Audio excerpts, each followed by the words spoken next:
Hi guys, my name is Bobby. Welcome back to my channel, and today I'm bringing you my December 2019 wrap up. Now in December I read five books.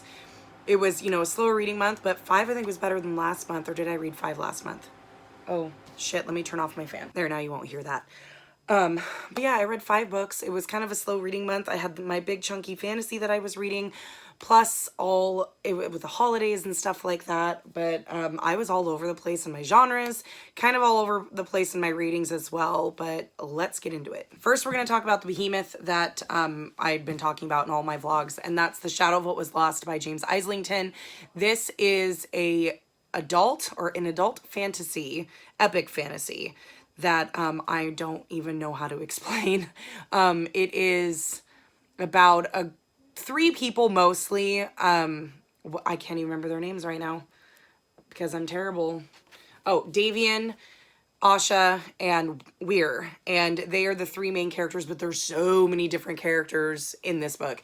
But it's an epic fantasy. They liken it a lot to The Wheel of Time, which I've never read The Wheel of Time, but I may pick it up now because of, if it's anything like this, I'm gonna freaking love it. I'm going to be reading the sequel to this book in January this month. Wow. This is an epic fantasy story that takes place in a world where there is, it's not dying, it's just, there's a border that in the north where some ancient evil is trapped, and there are the magic in this world. There are what are called augurs, and augurs are the highest like magic wielding, but they're all extinct. The people below them who are non-magic wielding, the normal humans, what was it, like 20 something years in the past, I think, so not very far back, rose up and killed them all. And so they're extinct, but more are born, but they're in hiding. Then you have what they call the gifted, which they also wield magic, but it's different than augurs.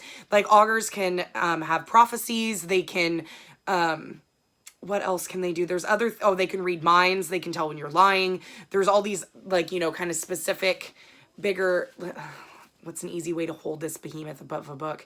But their magic is more specific. The gifted have magic, but it's a little different. Like they can shoot out magic from their fingers, almost like spells, like in Harry Potter or something like that, where they don't have to use spells, but they can, bring what is called essence is what they use, and you pull your essence from within, and you can do stuff like, fight against people, make them drop things, make them do things, but it's not as good or advanced as the augurs. So Davian is an augur, and he realizes this very early on. He is set on a mission, and everything kind of rolls downhill from there. It is all over the place. It's really good. It's a very, very fast-paced book. It didn't even feel like I was reading an 800, 700-page book because it just moved so fast. I absolutely loved it. I gave it 5 stars. I buddy read this with my subscriber Cindy, and her and I will be reading the second book together here in January because I am really excited to get back into this world. It didn't end on a cliffhanger, but it ended on one of those really big reveals, like a big twist reveal where you're just like, what the fuck? And then the book ends. I'm glad I don't have to wait because the third book was just released at the beginning of December. So once we're done with book 2, we can go right into book 3 and finish the series. Let's see, which one should I talk about? My not so good ones next. I guess we'll go on to the next. I think I finished this next book before Shadow of What Was Lost, but I was reading it at the same time. And that's Ask Again Yes by Mary Beth Keane. I gave this book 2 stars. So this is a literary fiction. It is about 2 families, and it starts in the 70s. Is that when the book starts? I believe it starts in the 70s. But it's about 2 families, and both of the fathers are police officers in New York, the state of New York. I think they start out, I think they're in Brooklyn when they start out. They move out into the suburbs or whatever, and the families, I thought reading the premise that the families were close. They're not that close, actually. I mean, the dads work together, but it's not like they're best friends or anything like that. But their 2 children get very close. So you have the Gleasons and the Stanhopes. So the Gleasons, they have a daughter named Kate, and the Stanhopes have a son. Excuse me, Thunder. Can we not? And the Stanhopes have a son named Peter, and Kate and Peter are the best of friends as well as neighbors. and they eventually fall in love. When they are 14, they share their first kiss and are completely in love like teenagers are, especially growing up together. And then this big major event happens that tears the family apart. So throughout the story, you're following Kate and Peter as they age and grow up and move through life. The issues I had with this book are it was a lot different than I thought it was going to be. First of all, this is one of those books that's like sad all the time. I'm going to switch it over here. It's easier for me to hold it over here. This book is sad all the time. It's one of those literary fictions where it's bad, bad, bad, bad, bad, bad. And this book, she intentionally skips over all of the good parts. She intentionally skips over all of the good parts of this book. And it's, you know, I guess mild spoilers. Kate and Peter end up getting married later in life, and it skips over them getting married. It skips over them being pregnant, like all the good, happy parts of their lives. It completely skips over. She only focuses on all the negative that happens in these people's lives. And that really bothered me. Like, if you're going to tell a family saga, and I like family sagas and family dramas and stuff like that in literary fiction, if you're going to tell a story like that, then you need to do the good and the bad so you can see how this family progresses and how they grow. But when you're only focusing on the bad, it's almost like torture porn. Granted, in this, I mean, there's not a lot of violence. The act that separates the families is very violent, but it's just... It just drove me nuts. It was negative, negative, negative, negative the entire time, and I didn't enjoy it. I didn't want to pick it up. It was hard to read, and it skips. Like, you'll have Kate and Peter when they're, like, graduating high school and then going into college, and the next minute, they've graduated college, but we skipped all that part, and now they've been hanging out and together, and they're, like, 25, and it's just, I didn't like it. I didn't like the way it was set up. The characters, like, there wasn't much character growth. There was, but there wasn't, because you couldn't see the growth because you skipped over all of the important parts or all the good parts and only stuck to the bad.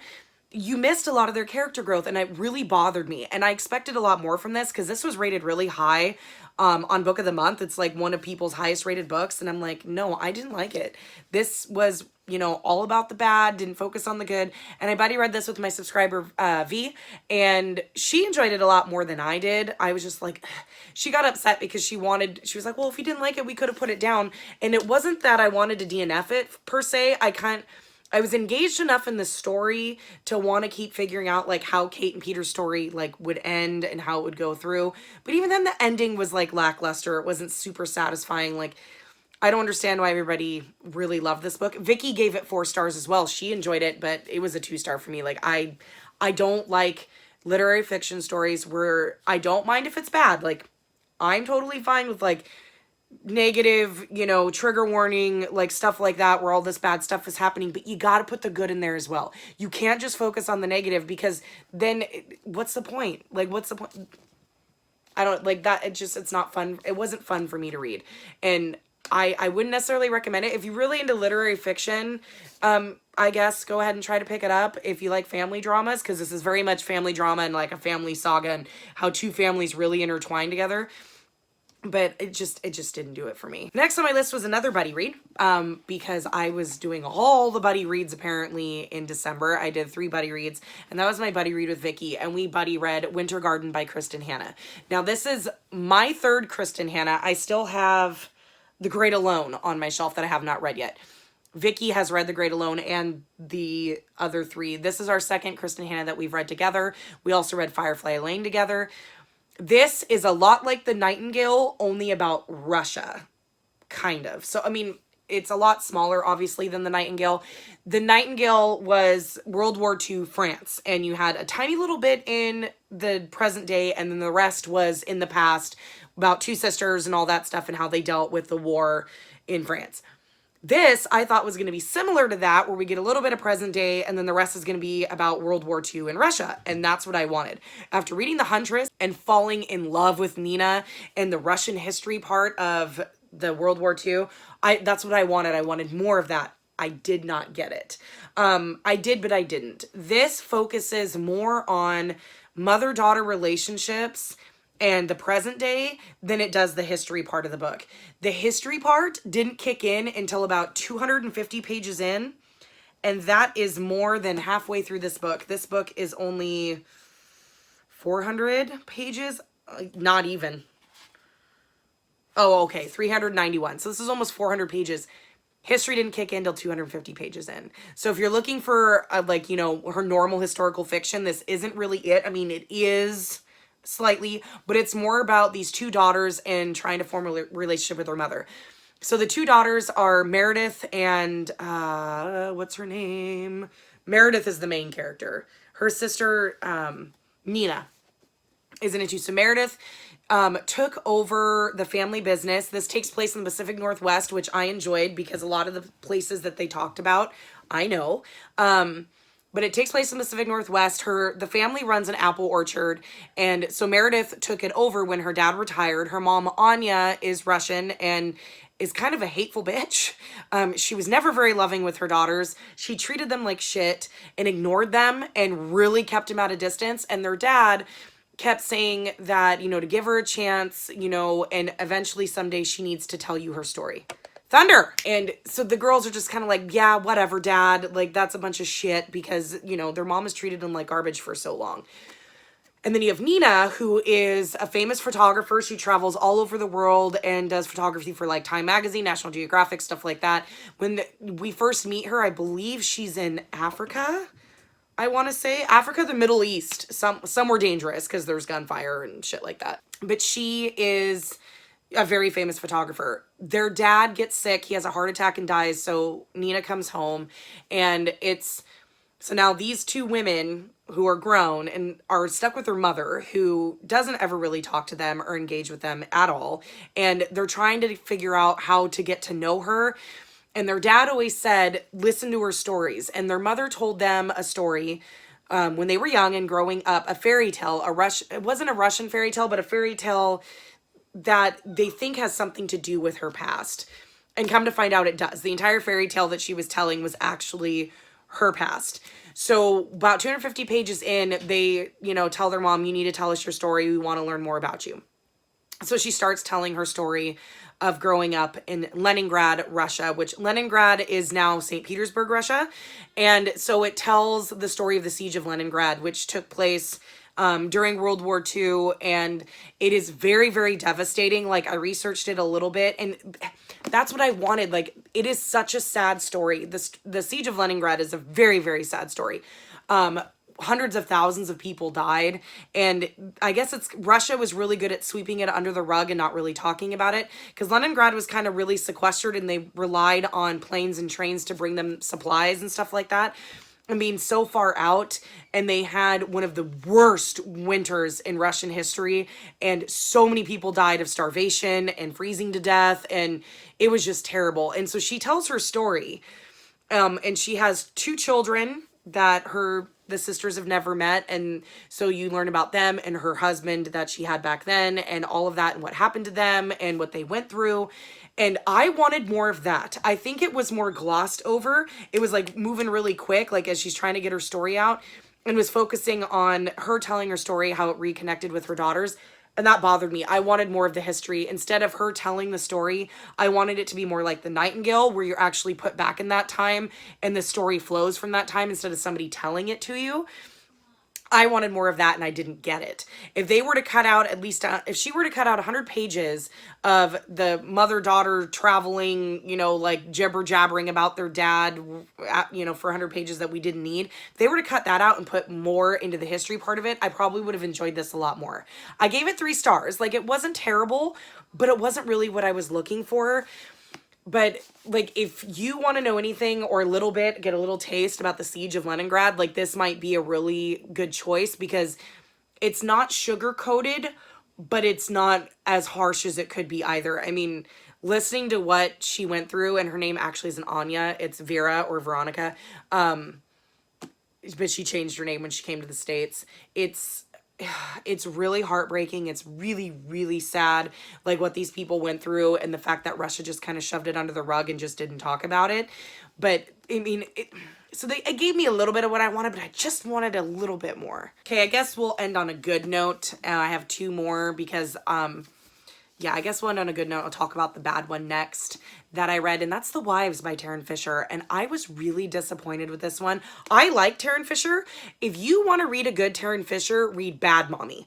I read Bad Mommy. I think it was on Kindle Unlimited. It was quite a few years ago. But Bad Mommy was fantastic. I absolutely loved that book and loved that story. The Wives sucked. Okay. So the first half of The Wives isn't bad. The first half is really action-packed and you're like, what the hell's going on? And really suspenseful and you're trying to figure out what's going on. So the premise of the story is a woman named Thursday, which it took me a while to figure out their name was actually Thursday because she is a polygamist and her husband has 2 other wives, but they're not your typical polygamous family. They all live in separate houses and they do not know about the other ones. They know the other ones exist, but they don't know their names and they've never met them and they don't like co-parent or co-family, which is really odd for polygamy. Like if you research or do anything about polygamy, they all live together, they all co-parent together, like they're a giant family, you know, the whole sister wives, you know, concept. But in this story, that's not how it is. And that was kind of odd to me from the get-go because I'm like, well, then it's not really real polygamy. It's like a guy having his cake and eating it too. It just didn't make that much sense. I was like, why would she agree to this? Like that also didn't make sense. So I'm like, okay, it just seemed kind of odd, but I was intrigued. I was like, all right.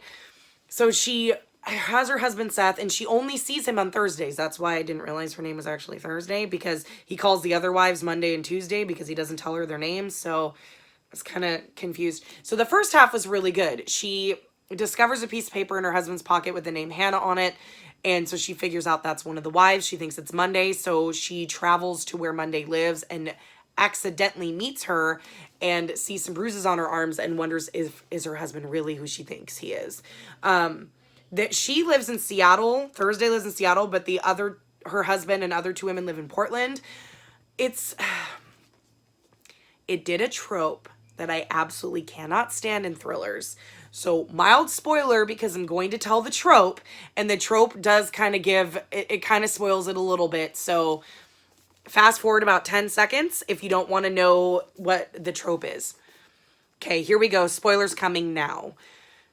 So the trope that I hate that it does is using mental illness as a twist or as the catalyst for the thriller. I fucking can't stand that trope. Do not use mental illness as your twist because you just ruined your entire story and you pretty much made mental illness not look as serious as it is. And yeah, so the ending sucked ass. I gave this 2 stars. Like, I do not like that trope. Thriller authors need to stop using that trope. And Taryn Fisher is not usually like that. All of her previous novels have been independently published or indie published. This is her first traditional pub book. And I don't know if it's because, you know, she literally conformed to all the thriller bullshit tropes. And that really upsets me because I really like her as an author. If you want to read a good Taryn Fisher, go read Bad Mommy. Look it up on Kindle Unlimited. I think you can get print copies as well. But that book was amazing. I loved that book because the main character is like cuckoo for Cocoa Puffs. And you know that from like right off the bat. And that book was fantastic. This, not so much. Okay, the last book that I read, which actually The Wives is the last book I finished, but this one was definitely my favorite book of the month.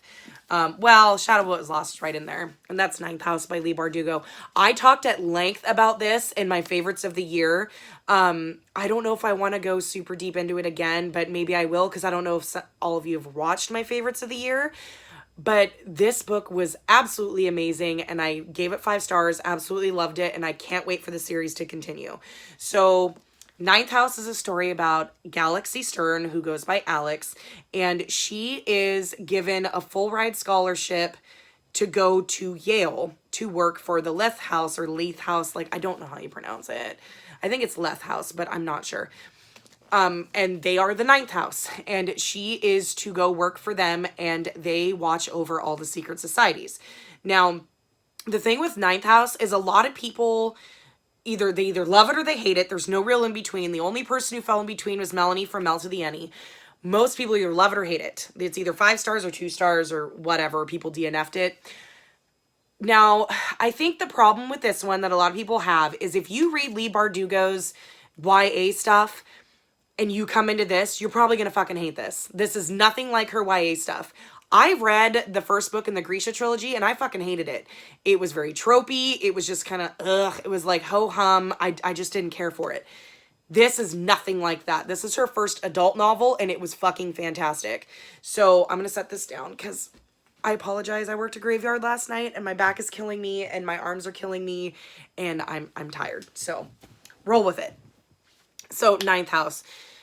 There is so many triggers in this book. Please look up the triggers if you want to know. Like, I will try to list them, but I know I'm going to miss some, and there's quite a few in the story, and you need to know before going in because there's a lot.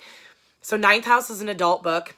Not really people will tell you exactly what it's about. So I'm going to try to describe it again. I think I did a better job in my best books of the year, but it's about Alex. So Alex goes to Yale and she comes from a very bad background, bad in that she's had a pretty hard life. I mean, she has a mom, but has no idea who her dad is. Her mom is kind of, and I hate to say it like this, and I mean no offense, but she's kind of hippy dippy. You know, it's all crystals and incense and like doesn't really listen to her daughter when it comes to anything serious because she's all like head in the clouds kind of thing. And Alex can see ghosts, and in this world, they're called grays. So she can see grays, and she has been able to see them since she was a small child, and it's caused a lot of problems for her because nobody else can see them. So, and she sees them everywhere, and sometimes they look normal, sometimes they look in the way they died, whether it be a gunshot wound or whatever. She sees all of them. And was scary for her when she was younger, but as she grew older, come on, Thunder, like, get a move on. I'm trying to film. But as she grew older, it became more problematic for her. So the first main trigger, so I'm going to hold the book up. So this will be spoilers for Ninth House. It's the first main trigger and probably the worst trigger in the book. So if you want to spoil yourself to hear the worst trigger, when I put the book down, spoilers will be done. Spoilers starting now. The biggest trigger in this book happens when Alex is 12 years old, and it's told in a flashback. Alex was raped by a gray. So it is, and it was difficult. It was very difficult to read because Leigh Bardugo describes it in pretty graphic detail. It was difficult to read because, first of all, it was rape, but it wasn't like by a human, like by a human adult. It was by a ghost. But she is at a park on a field trip and she goes to the bathroom and she's the last one left in the bathroom. She started her period for the very first time. So she took longer than everybody else. Everybody leaves the bathroom. She comes out. There's an adult male standing there. She freaks out going, what the fuck?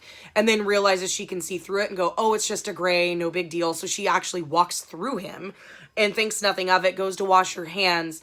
He comes up behind her, touches her, slams her into the mirror, and then proceeds to try to rape her. It was very traumatic for Alex because she, well, first of all, she's 12 fucking years old. Second of all, like, she didn't know that grays could touch her, like, because before they could never physically touch you. I mean, if they try to touch you, their arm would go through you. And this is the first time one has ever touched her. And the rape, like, she was bleeding and she doesn't know it was from the rape or if it was because of her period. And of course, nobody, when she was screaming, and the teacher comes running in, they can't see anything. They just see her laying face down on the floor with her pants around her ankles and bleeding. So they think she just had a freak out because she had her period. And that was really traumatic as well. So it is described pretty graphically. But that is the huge main trigger that is pretty devastating. And I think that would be the worst for anybody who has major trigger warnings to read. Okay, spoilers over. And to me, I mean, I guess that's not a huge spoiler. I mean, it is, but it has no bearing on the story. But to me, like, if I am somebody who needs trigger warnings, I would want to know, because to me, that was the biggest main trigger. So Alex suffers horrifically from PTSD, and when she becomes a teenager, like 16, 15, 16, she runs away from home, and the only way she can make the grays like disappear to where she can't see them is if she's high. So she becomes a drug addict, and she comes from that, and then she's taken to Yale because she can see the grays. And now they have the 8 main secret societies of Yale, which is a focus of the book. But a lot of people, I think, also went into this thinking it was going to be a whole bunch about the secret societies, which it is. It is about the secret societies. But it's more about Alex. It's a focus on her and her trauma and going through PTSD and healing and trying to find her place in the world that doesn't involve medicating, self-medicating. And I think that is where a lot of people got bored with it, was because it's very much character focused. There is some action, but I can't remember, I was watching somebody describe it as action, then you get like 100 pages of exposition and info depth, then you get like, you know, 50 pages of action. But for me, I didn't see it that way. I saw it more as a character study of Alex and watching this poor girl survive her trauma and deal with her trauma and learn to live with her PTSD. And it was interesting. Alex can also be very annoying because she makes a lot of rash decisions. She is quick to like just throw herself out there, kind of like she doesn't really give a shit about herself, which is understandable considering all of what she's been through and, you know, the trauma she's been through. I liked her. A lot of people didn't like her. I did. I found her fascinating. I liked being in her head and, you know, seeing what this poor girl has been through. But the secret societies are smaller, and I think in the next couple of books they're going to be more focused on. But the Lith house, or the Ninth house, is what she's there to be a part of, and they watch over the other secret societies because the other secret societies do magic, and it's to make sure their magic doesn't get out of control and to keep the Greys out of it, because any kind of magic or blood or drama, drinking, stuff like that, it draws the Greys because the Greys feed off of it. So when they're doing rituals and stuff, the Greys will kind of like surround and try to interrupt the rituals. So the Ninth house is there, and there's not very many. There's like 4 people in the Ninth house to try to keep that under control.